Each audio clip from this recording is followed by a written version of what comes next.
Coffee at 7:30. Every morning at 7:30, Emma walked into the small cafe on Maple Street. She always ordered the same thing, a chai latte with oat milk and a blueberry muffin.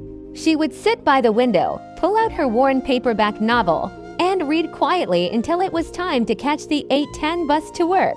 Liam worked behind the counter. He was soft-spoken, tall, with a kind smile and a quiet way of noticing things. He noticed how Emma always read books with the corners folded, how she smiled at little kids who passed by the window, how she always left her change in the tip jar with a small nod. At first, he just made her drink. Then he started remembering her order. After a few weeks, it was ready before she even reached the counter. "Morning, Emma," he'd say, placing it down. "Thanks, Liam," she'd reply, eyes meeting his for a second longer each day.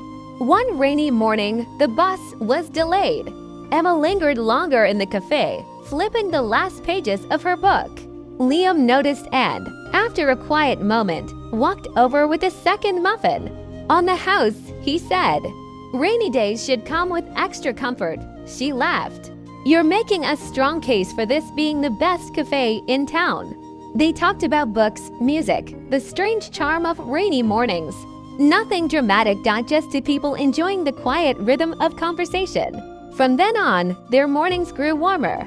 Liam would recommend books. Emma would bring him poems she'd written in the margins of her notebooks. They talked more, smiled more, lingered longer. Then one morning, Emma arrived with 2 tickets in her hand. "There's a poetry reading tonight at the library," she said, a little nervous. "Want to come?" Liam looked surprised. Then he smiled. "I'd like that." That night turned into a dozen more. Evenings at the library, walks through the park, cooking dinner together on Sundays. It wasn't a love story made of fireworks. It was one made of slow glances, shared muffins, quiet support, and deep care.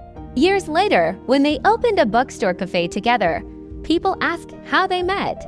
Emma would smile and say, "It started with a chai latte at 7:30. And a boy who remembered. The end.